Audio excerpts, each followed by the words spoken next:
Everyone, remain calm. Back for more, huh? Oh, yeah. That's how it always starts. But then later there's running and screaming. Somebody talk to me! What is happening?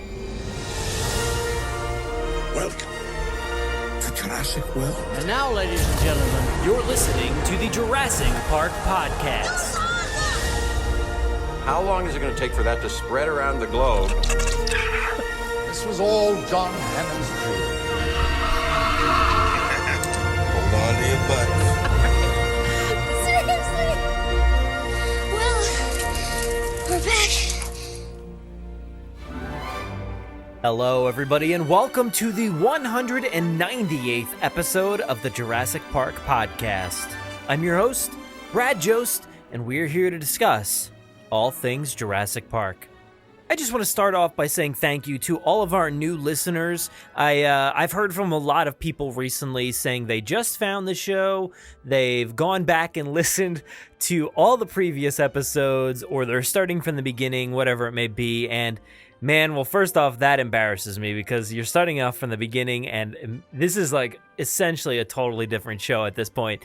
But I really appreciate everybody doing that. That's so cool, and it's so great to hear from all the new listeners out there, whether you're, coming from one of our guests or from a recent, guest hosting spot that I've done on another show or something like that. I really appreciate you guys taking the time to check out the Jurassic Park Podcast. It really means a lot. So, for you guys today, in this episode, we have another edition of Guess That Dino with my buddy Tal, the Traveling Clatt, over on YouTube. Now, Tal has been a contributor here on the podcast, probably, I don't know, how long has it been, man? Has it been like a year or so? Somewhere around that, maybe a little less, but he's been on the show a lot recently. You guys have heard him talking about Jurassic World Live Tour, about Universal Orlando, and of course in the Guess That Dino segment. So we have the third episode for you today. You guys are going to have to guess that dino. He's going to give you all the facts, where you can find this dinosaur in the movies and in everything, all the different material for Jurassic, and you guys are going to have to guess exactly which one that is. Make sure to follow all those rules that he will dish out later on in the episode as to how to play along and guess that dino for today's segment. But that's it. We're just going to keep it easy and simple for you guys this week. I know there's been a lot of news and a lot of stuff to discuss. Now, episode 199 next week is the Jurassic Wire, so we're just going to save it all for that. I know there's been a lot of stuff over at San Diego Comic-Con with Mattel, all kinds of dinosaurs, talked about 17 different species, and of course stuff with Mondo, Chronicle Collectibles. There's just so much stuff out there right now as far as merchandise and stuff to discuss. So I don't want to just blow through it in a news segment for you guys, so we're going to save it for the Jurassic Wire, where we discuss all the latest news and all kinds of information in that segment. I hope you guys will stay tuned for that. But before we get this episode started, we have some business to take care of course. I was recently on not one, but two episodes of the Forcecast talking all things Star Wars, and I was joined with one of their co-hosts, Ryan Donahoe. And first we did a Force Chat, which is their bonus episodes that you can find only on Patreon. That one was really fun. It was kind of like a game where he gave me certain questions that it was either this or that. You had to choose one of these things, and we kind of went through a few different options, and we had a great time with that. So, for instance, one question was, if you could take one of the trilogies, whether it's the prequels, the original trilogy, or the sequel trilogy, if you could take one of those and get rid of all the others, that you can never watch any of them ever again, which one would you choose? So make sure to go join the Force over on the Forcecast to hear that episode. But I also did one of their main episodes that are released free for everybody. I kind of filled in. I know one of their co-hosts, Daniel, he actually had some voice issues last week. So Ryan asked me to join up with him again. And we did a mailbag episode. I know, right? Like, another mailbag. So there's a Star Wars mailbag, of course, and we have the Jurassic mailbag over here. So we did, answer whoever wrote in, whether it was on Facebook or emails or voicemails or whatever. We answered all kinds of questions, discussed a whole lot of topics, went off the rails a few times, as we do here on the Jurassic mailbag. But I think that was a really great episode, and we talked about some more recent news and some old school stuff. So I think you guys will really like that. Make sure to check out the Forcecast. I will have at least the main episode linked in the show, so you can actually listen to it in the show notes. And then also I'll link to their bonus Force Chat episodes as well, so you can join the Force. But that's it for the recent spots that I've been on there. And also, we're going to jump over to YouTube and talk about all the things that we've done over there. So, as you know, we've been trying to catch up on a lot of episodes and different material over on YouTube. Last week, I think, was another big week for us. I released 2 of our main episodes, or at least, I'm sorry, 3, I think. We got the Jurassic Wire from June. We finally got that up on YouTube. We also got the Jurassic Mailbag from July. And we also did our breakdown of Jurassic World: A Ride. And that was published on July 20th, but that was episode 196. So I know some people were commenting because that was basically the soft opening episode when we discussed the soft opening, but now it's officially opened and stuff like that. People are like, hey, the ride's open. I'm like, yeah, I'm sorry. It was just a delayed upload on that video. So sometimes we got to deal with that. But also, what else did we do? We did, let's see here. I went to the store and I found some cool merchandise over at Walmart. Some of the Legos, or at least one of the Legos, hit the shelves already. So if you want to find one of the Lego sets, go check that video out. I also did unbox a Jurassic World Dinosaur 6-pack, which was from a long time ago.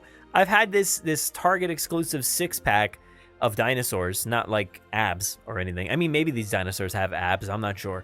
But if I reviewed this, I should know if they had abs. But maybe I just wasn't focused on the abs. Enough about abs. This dinosaur 6-pack, I reviewed that finally. It's been sitting on the shelves for like a while here, after sitting on the shelves for a while at Target. So finally I got a chance to unbox it and review that one. Actually, we also had a video from Tom Fishenden, and he has started a new series. So I know a lot of people were really invested in his last series, Building a Jurassic Dream. I'm sorry, Tom, I forget the title. I think it was along those lines. And he basically built his dream Jurassic World in Jurassic World Evolution. So now this is his second series, and we've been doing them, or we are going to be doing them every Friday for the foreseeable future, however many episodes he has, which is quite a few.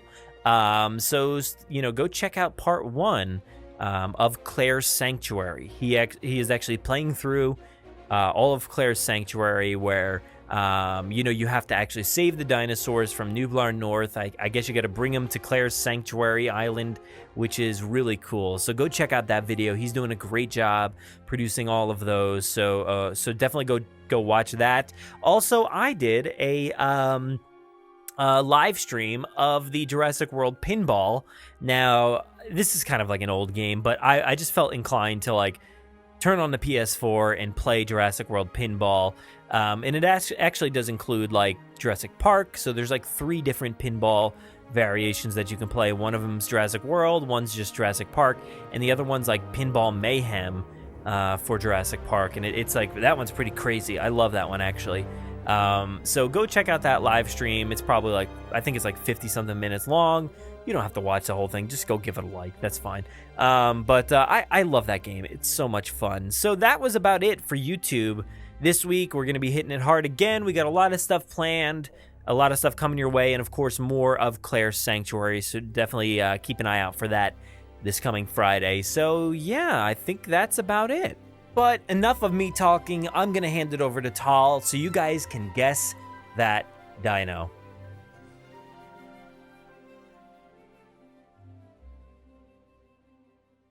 Do you remember the first time you saw a dinosaur? Jimmy, what is it? It's a velociraptor. You read about them in books, you see the bones in museums, but you don't really believe it. You made a new dinosaur, but you don't even know what it is? The base genome is a T-Rex, the rest is classified. This is one of the largest armored dinosaurs. Claire, it's the T-Rex. It's the T-Rex. Stop, it's not the T-Rex. Known by paleontologists as a living tank. Designed by Mr. Henry Wu. Verizon Wireless presents The Indoraptor.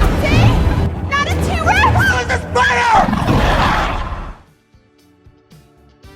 Ladies and gentlemen, do you hear the music? Do you feel the rumbling in your bones of the Tyrannosaurus Rex spirit? It is time for another exciting installment of the Guess That Dino game show here on the Jurassic Park podcast. We are back for our third installment of this awesome game. Doesn't matter if you're driving, if you are running, if you're exercising, whatever you're doing right now, you are a part of one of the best game shows on the internet. We're gonna guess all kinds of things about dinosaurs from the Jurassic Park and Jurassic World universe. Yes, we are back, and if you're wondering who the heck I am and why I'm talking to you guys right now in your ear holes, my name is Tall, also known as the Traveling Clatt on the internet, and I'm your host for this game show here on the Jurassic Park podcast. I'm super excited. It feels like you guys really like this series, and we got so much cool and amazing things to cover on this show. And today we're going to be hitting you guys with another awesome dinosaur. I'm actually holding the toy for this dinosaur in my hands right now, which makes it even more awesome because I honestly think this is probably one of my more favorite dinosaurs from the series. And we're going to be covering a lot of cool stuff all about it. You guys are going to be learning about this dinosaur. This is a game show that's supposed to be informative. It's supposed to be fun for you guys to be able to learn and engage and kind of test your trivia on dinosaur knowledge. I like to sprinkle a little bit of informational stuff about dinosaurs that's a little more technical, and we'll start you guys off by giving you guys some more basic knowledge about the animal, stuff that we know from paleontology, and then we'll slowly start fitting in information from the movie series itself, so you guys can figure out how it fits into Jurassic Park or Jurassic World, and you guys can decide for yourself what dinosaur it is. And if you guys guess the dinosaur, if you think you got the right answer, you have to send us a tweet at the Jurassic Park Pod on Twitter. So send us over a tweet on our Twitter feed. If you want to tag me, I'm at Traveling Clatt as well. You can, but make sure you're using that hashtag MyDinoGuess. Once again, that's hashtag MyDinoGuess. And send us over your guesses for what this dinosaur is for this episode. You guys did so well on the last episode. Pretty much everybody knew it. It was a Triceratops, and it's so awesome. I have to say, I know Brad looks at them as well, but for me, scrolling through the Twitter feed, seeing people doing the hashtag MyDinoGuess, and you guys put in those little gifts and stuff of the different dinosaurs, so super cool. I absolutely love it. I really enjoy just seeing what you guys are guessing there. It's really cool for me to see also when you guys are listening and you feel like you've already gotten the answer halfway through, and I can tell that you guys are still listening to the episode and you're like, hey, I already got it. I know it's a Triceratops. So that's really awesome. So make sure you're doing that same exact thing for this episode. Once you guess the dinosaur, once you know the answer for what this dinosaur is, you just let me know by tweeting at us, hashtag MyDinoGuess on Twitter, and we will let you know if you won, if you figured it out, if you made the right decision, if you decided the right dinosaur. So without any further ado, let's get into it. I think we got all the information out of the way, and let's jump right into this new dinosaur that we're going to be guessing all about in the Jurassic Park and Jurassic World franchise. It's time to guess that dino. All right, now that we're in the game, we're starting. We're begun. How's everyone feeling? You guys feeling ready for this dinosaur? This one's a really, really, really cool one. I'm excited to be covering it. It's a British dinosaur. It comes from the UK. That's the range that we know. So for all our English, all our British viewers that are on this podcast, which there are plenty of them, yo, this is your time to represent, guys. This is an English dinosaur. He knew all the slang. It was like, oi mate, how's it going? I'm a dinosaur. Wow, that was horrible. I just did a really crappy Australian accent. Anyways, I'm getting a little too crazy. I'm a little too hyper. I might have had a little bit too much sugar today. But the basic gist of it is, yes, this dinosaur was an English dinosaur. It came from the English countryside. If you guys didn't know, a lot of England is actually covered in really, really cool fossil deposits. There's a lot of dinosaurs that actually came out of that region. Things like the iguanodon was found in the UK. And the United Kingdom, England as well, has this whole place. I think it's down in Cornwall, but it stretches across, parts of England. And I've been there before. I visited. It's called the Jurassic Coast. It's actually it's its own coast called the Jurassic Coast. And there's lots of really cool fossil deposits. I'm sure that a lot of the British viewers listening right now know about this and probably visited there before, because it's a very big tourist attraction in the UK. But yeah, the Jurassic Coast is a really cool place. So if any of you guys are ever traveling through England or you're going to the UK or something, make sure that you are visiting the Jurassic Coast. I remember my time there, I didn't see any dinosaurs per se, but just walking around some of the beaches and the rock formations around there, you'll see plenty of old marine organisms that used to exist in the ocean. You'll see fossilized jellyfish and nautilus and different types of squids and starfish and trilobites, and these things are millions of years old. They go back to the Jurassic period, essentially, hence the reason it has the name the Jurassic Coast. But that was a weird little tangent that I just went on, not relevant to this dinosaur whatsoever. I guess it's kind of relevant, but not really. But yes, this dinosaur is from England. That was the range that it kind of covered. And one of the beautiful things about this dinosaur as well is that it's different than our sort of basic breakdown of what we think dinosaurs are. So a lot of people, we believe that dinosaurs are either herbivores or carnivores. There is a different sect of feeding that organisms do, which is called omnivorous, which means that they're eating plants and animals. They're both carnivores and herbivores, make them an omnivore. That's what humans are. But this dinosaur was a piscivore, and if you don't know what a piscivore is, it means it was a fish eater. And yes, we have a few fish eaters in the Jurassic franchise. Maybe you guys know what this one is already, just because I've given you the location of what it was and what it ate. So if you guys already have that guess, make sure you're tweeting at me right now. I want to know if you guys got the guess already. Because for some of you guys, I know you're dino freaks as well. Some of you guys are dinosaur nerds just like me. So let me know if you've already figured it out this early on. But yeah, one of the famous things about this dinosaur is that it was a piscivore, which is what helped make the sort of facial features of this dinosaur what it is. So this dinosaur comes from a family of dinosaurs. I don't want to give you guys the name, because if I give you the name, you'll actually be able to find out really easily what this family of dinosaur is, and then you'll be able to find what this dinosaur is perfectly. So I don't want to give you the name of the dinosaur itself, but the name of the family from the dinosaur is another dinosaur that is heavily featured in the Jurassic Park franchise. It was one of the stars of the movie, essentially. So if that made any sense to you, kind of piece that together for yourself. But yeah, that whole range of dinosaurs is one big family. And what they're really, really famous for is for having a sort of crocodilian snout. Their faces that were more formed for eating fish. So they're large dinosaurs. They're really big with lots of muscly features. One of the actual meaning of the name of this dinosaur is big claw, if I'm not mistaken. It's something to do with its claw. I think it means giant claw or large claw. And yeah, I actually have a cast of the claw right here in my room, where I'm holding it right now as we speak. And it's really, really big. Just one of these claws is bigger than a human hand.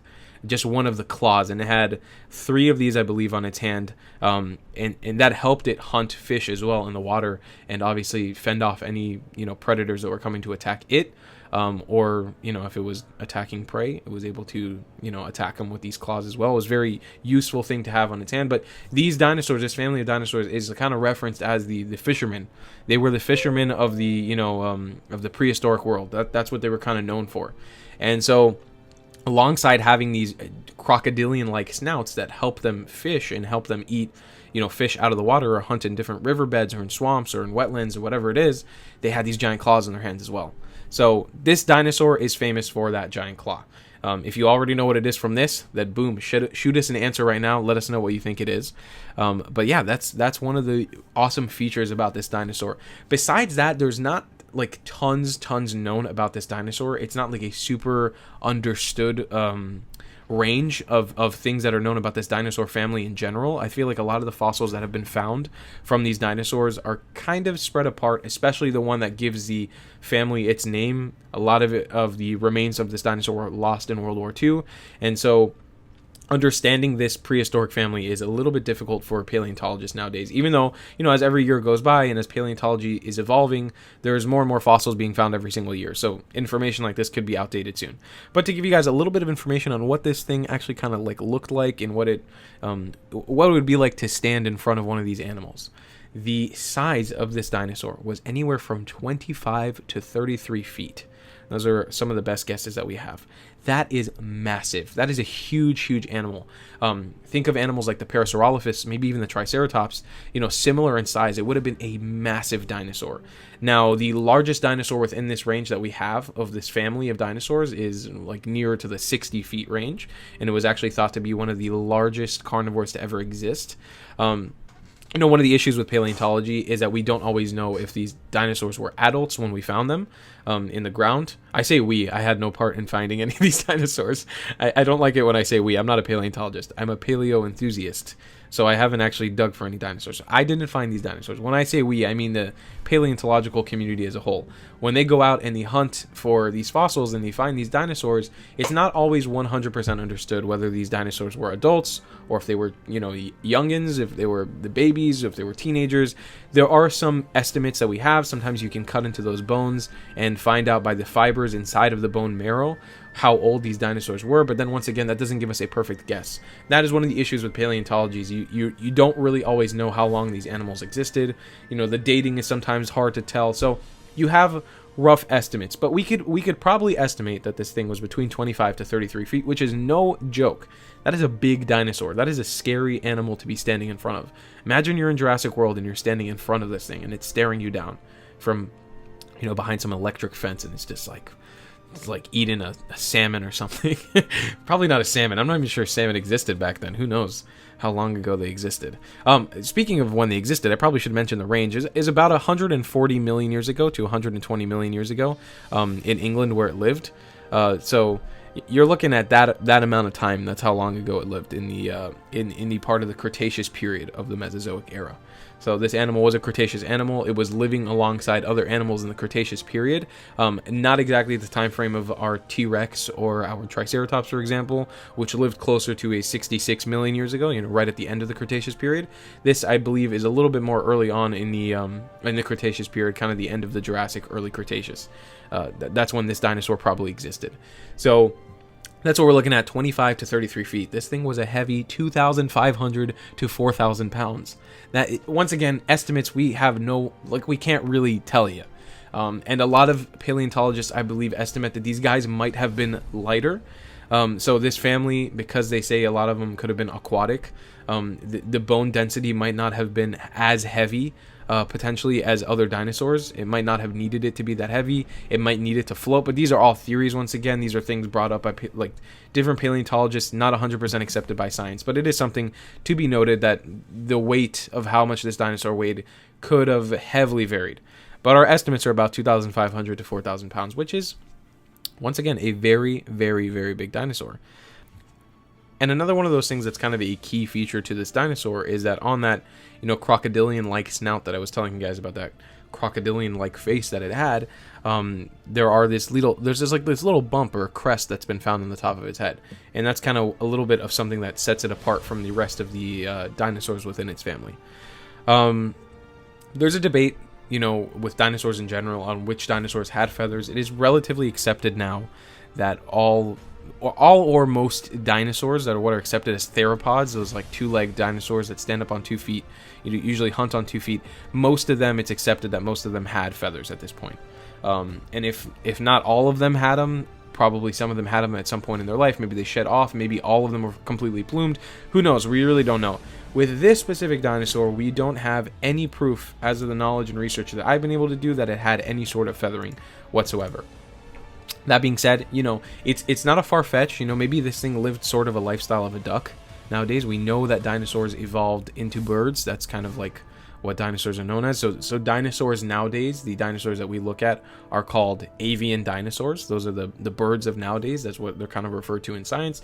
And the dinosaurs that lived back then, millions and millions of years ago, they're known as non-avian dinosaurs that couldn't fly. And there's gaps in between that. So some creatures like the Archaeopteryx, which is kind of that crossbreed between what a dinosaur and a bird started becoming, would be a sort of avian dinosaur. It was a dinosaur that was capable of some sort of flight. We're not 100% sure how much flight, but that's another tangent. The basic means of what I'm trying to say is that this dinosaur is It wasn't guaranteed that this thing had feathers, but it's, you know, it's not a far-fetched to imagine that it might have, because if it lived a lot of its life in the water, these feathers could have been used for flotation, could have been used to dry off. You know, some ducks or different, like geese and swan, they have these sort of oils on their feathers that actually repel water, which is really, really cool. You know, that's a feature that just happens in the natural world. They don't get wet. They can get wet, but they generally don't, because their feathers are just coated in this oil that just throws the water right off of them. So they could spend all day in the water and come out completely dry. So it's possible to imagine that this dinosaur had a similar feature.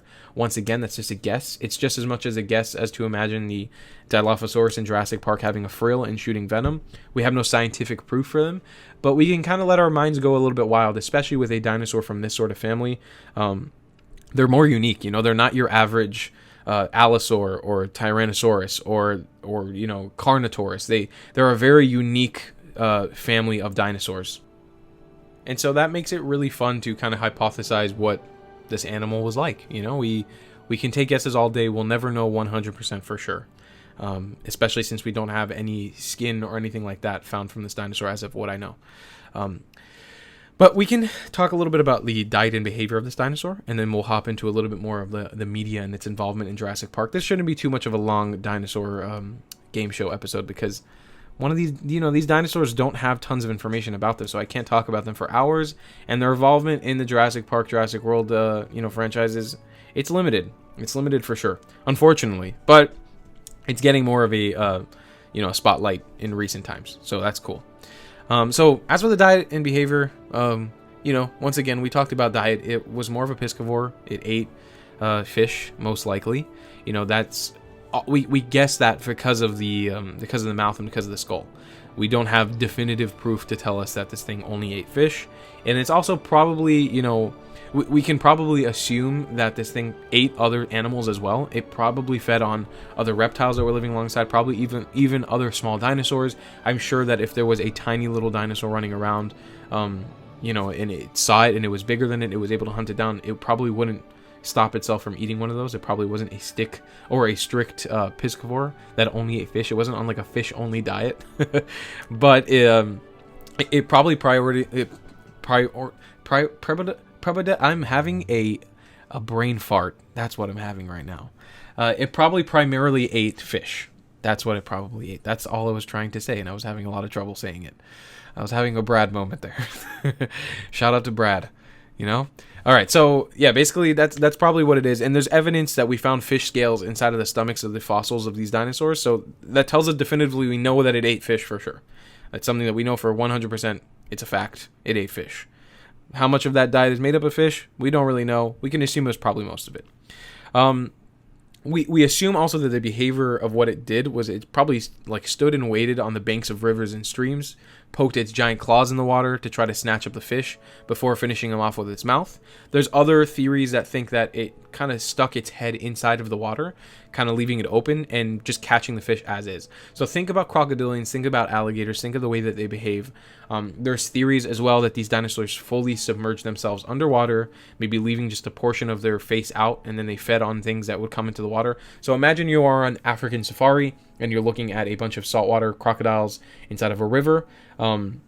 And they're, I don't know why I said saltwater specifically. I'm not sure if that's a species, but think about crocodiles in Africa sitting inside of a riverbank waiting for wildebeest or, you know, gazelle to walk by, and they kind of sit there hiding, pretending that they're leaves, and they have that really narrow mouth, that really narrow skull. They can kind of sit there and blend in with the environment, and the second an herbivore comes into the water, they snatch them up, bring them down to the water, roll with them a bunch of times. In this situation, imagine this animal maybe sitting in a bed in a bed of water that's maybe 30-40 feet deep. It's hanging out there. Maybe 30-40 is a little, unless it could swim. Maybe think about 15 feet, something like that. Kind of sits there, you know, squatting with its head above the water, maybe slightly above the water, just a little bit of its head, blending in with the leaves, with the different debris that's in the water. And, you know, some random herbivore comes into the water, and it all of a sudden slashes at it with its giant claw. It sticks that claw right into its stomach. Animal's bleeding out. It bites onto it. I don't think it'll probably roll with the animal just because of the body. It's probably not going to be rolling anywhere. It's not a body that I think is really meant for rolling, but it uses that mouth to kind of to snatch on, and it could probably do the same thing for different types of fish, sharks, whatever that was swimming whatever was swimming in those old prehistoric rivers. So that's probably the sort of thing that we're looking at. But once again, we don't have that definitive proof of any of this. But we know that it probably did something like this. It probably behaved somehow, something like this. It would be very odd for an animal like this that has very similar features to crocodilians and to alligators to not behave at least somewhat similar. The body design in nature happens for a reason, and it probably lived this sort of lifestyle. And because obviously we can find those, fish bones and fish scales and stuff inside of its body, it probably hunted on those fish. We know that for a fact. But you never know if there was a little baby iguanodon walking around and it was like, hey, I'm hungry, I want a little iguanodon burger. Snatch that iguanodon up, give it a little old 1-2 with the giant claw, and boom, you're done. It's getting weird, huh, folks? Who's got their dino guess already? Who's tweeted at me? Let me know on Twitter. If you don't forget, you gotta tweet us #MyDinoGuess if you already have your guess. I feel like a lot of you guys probably know what this dinosaur is, but if you don't know, you'll probably know for sure after our next, sort of sub-subject that we're gonna jump into right now, which is its involvement in like media, movies, Jurassic Park, Jurassic World franchise, stuff like that. Before we jump into its involvement in the actual Jurassic Park franchise, it should be noted that this dinosaur had its first sort of like really big break on a big budget movie in Ice Age: Dawn of the Dinosaurs. It was actually a massive version of itself, bigger than any other dinosaur in that area, and it was albino. So it was completely white. It was very cool. And it's also had a feature on Planet Dinosaur before, which I believe was a Discovery show, if I'm not wrong.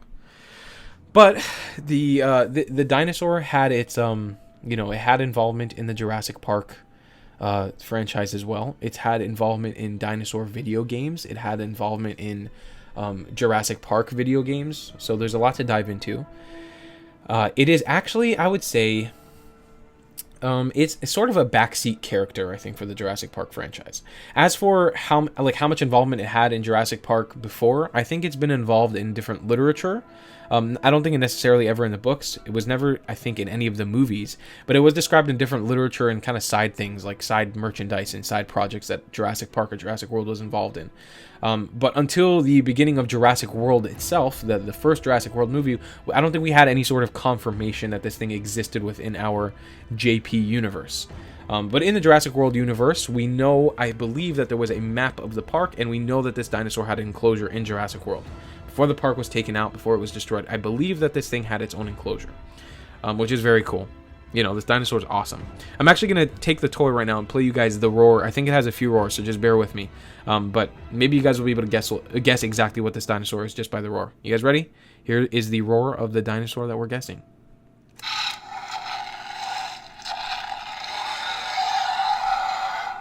And we should have another one. And maybe one more.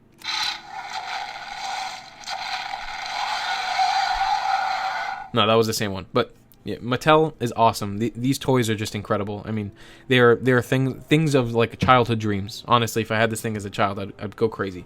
But I love collecting these just because of the amazing art that's done on these dinosaurs. They're honestly one of my favorite ones that have come out in this whole Mattel line. But we'll talk about the toys in a second. As for its involvement in the Jurassic Park franchise, like I said, we're pretty sure it had an enclosure in the Jurassic World actual park, but it makes its big debut in our franchise in Jurassic World Fallen Kingdom, which is by far one of the best movies in the franchise, in my opinion. I loved it. It's in that scene everybody knows with Claire and with Franklin. I don't want to get too specific, but yeah, honestly, at this point, you guys will probably know. But it's in that scene with lava.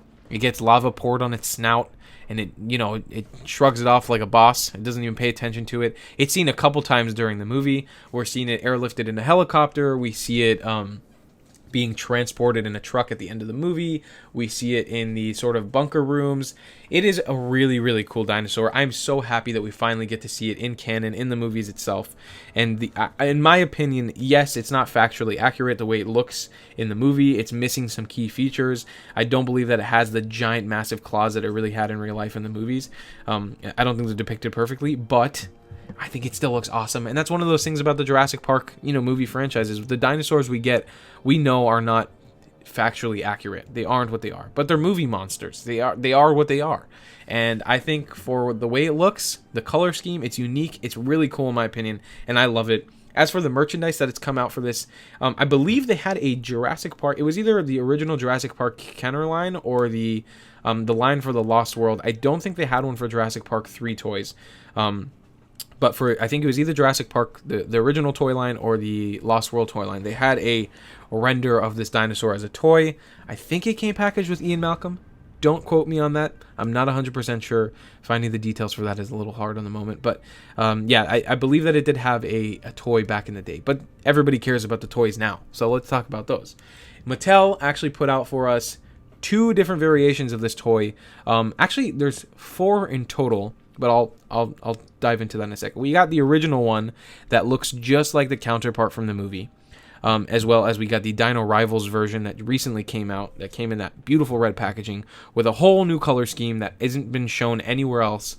It hasn't been shown in the movies or anything, but it's a beautiful green color scheme. It looks really, really cool. So we have that one. We have the original one that's a little more blue. And then we have another one that's like the original, but with orange on its head. And that came with one of the only play sets that came with this whole Jurassic World Fallen Kingdom toy line.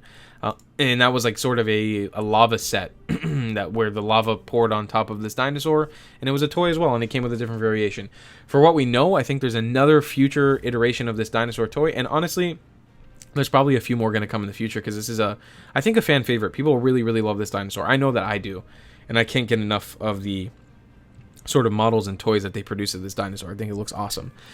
Besides that, we know that there's going to be a little Snap Squad iteration of this dinosaur. I don't think it's been released yet, but we know that that's coming as well. There's a little tiny little baby Snap Squad variation of it, which is cool. If you guys don't know what the Snap Squad is, it's just sort of like little dinosaurs that snap on your fingers and wiggle around, and you can put them on backpacks and all kinds of different things, and they're super awesome. I think they're one of the coolest toys to come out yet in the franchise.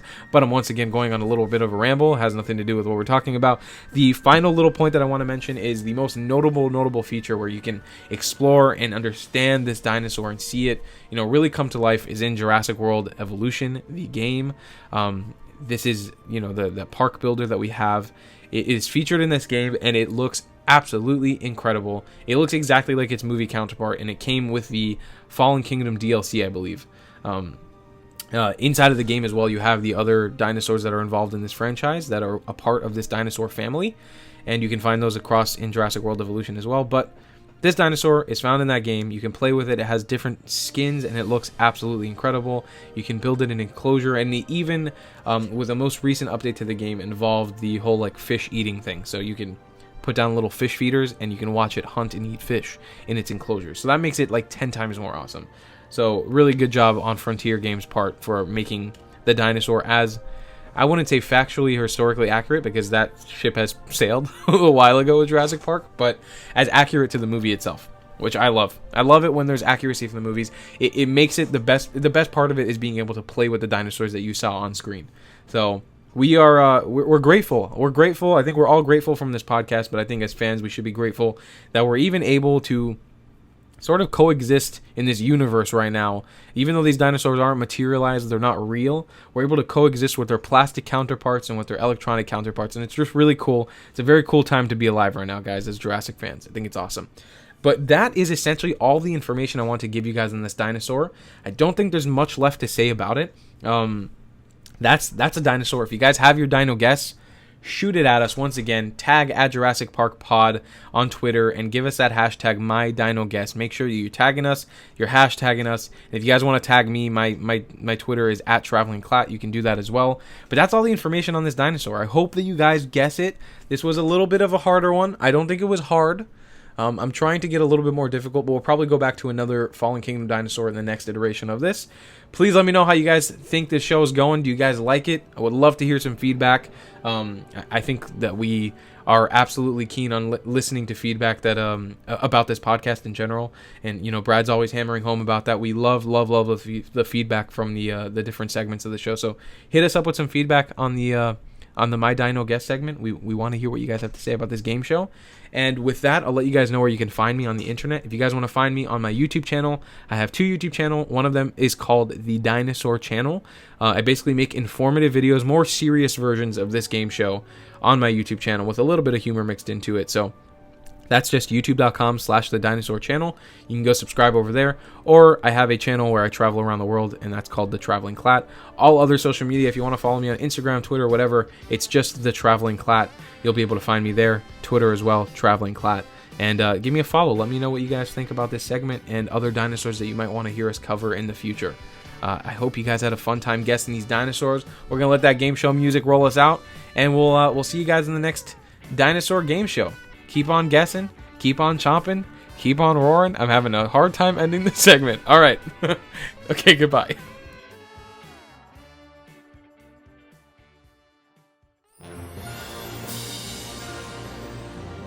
Thank you so much for listening to the 198th episode of the Jurassic Park podcast.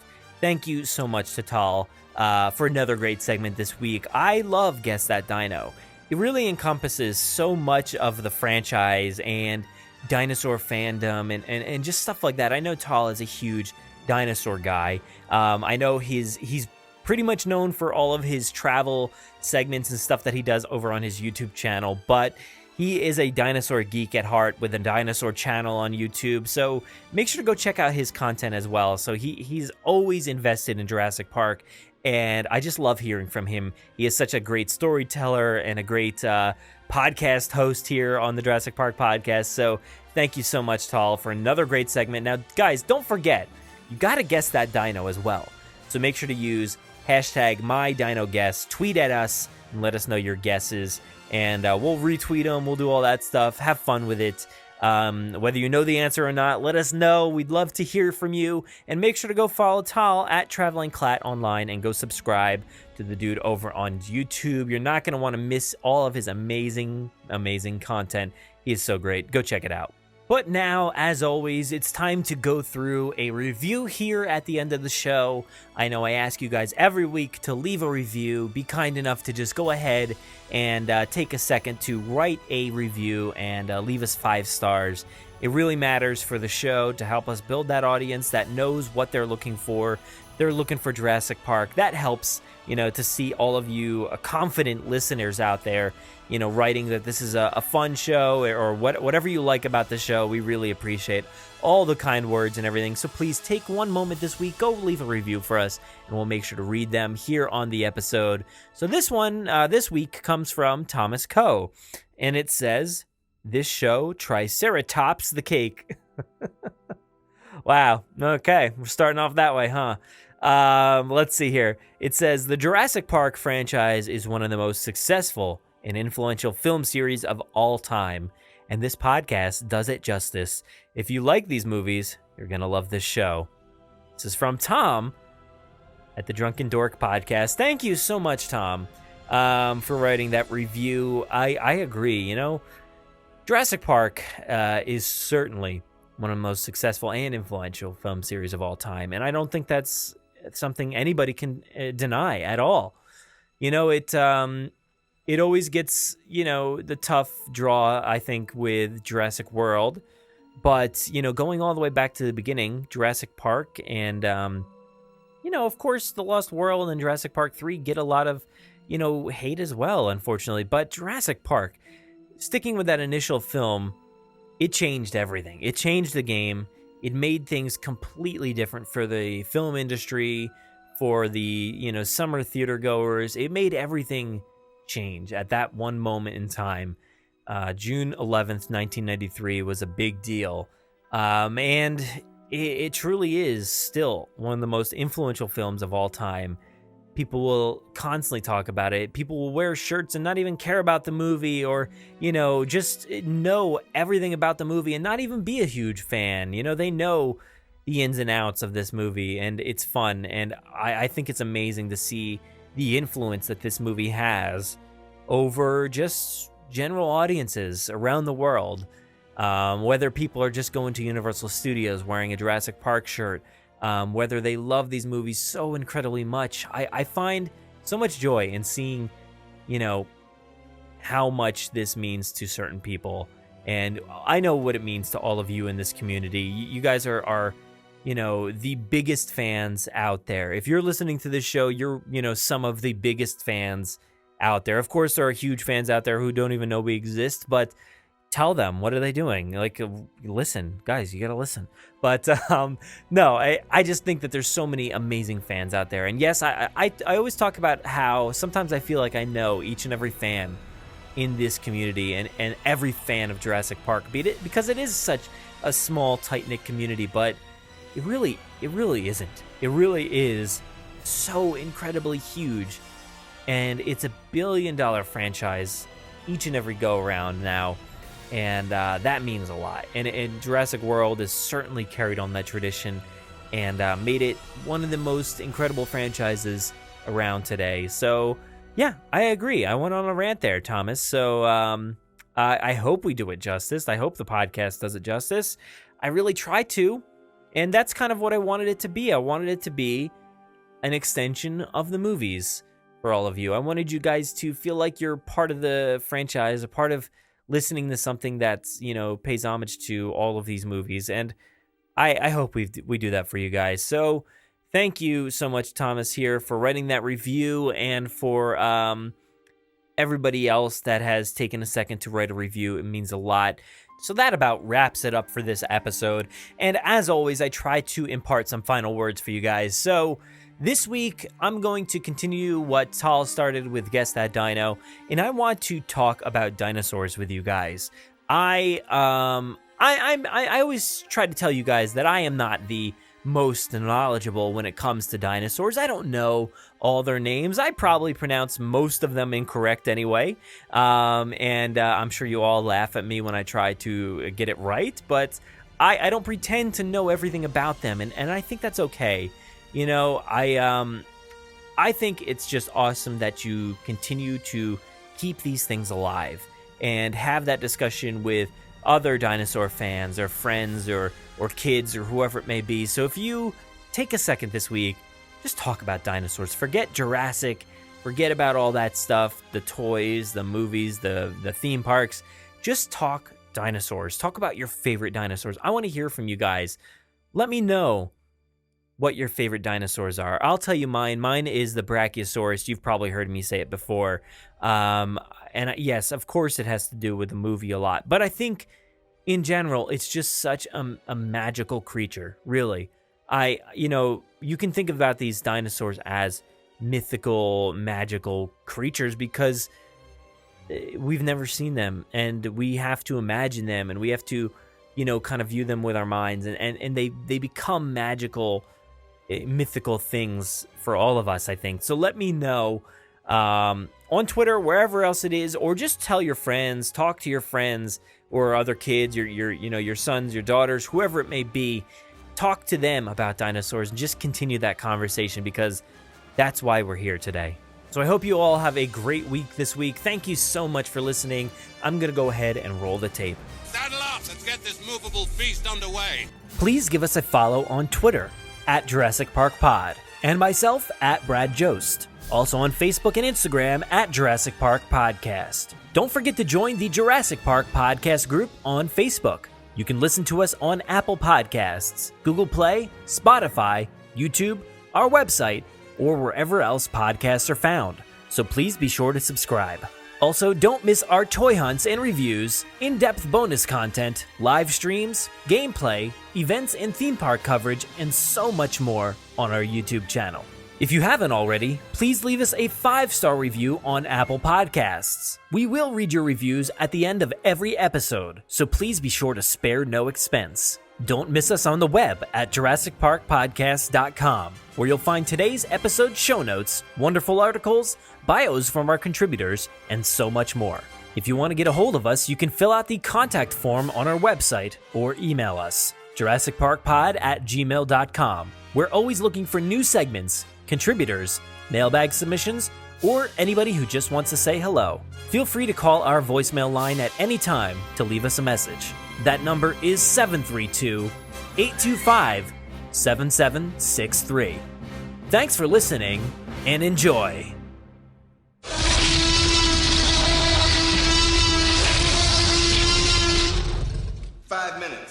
what you're doing and leave now.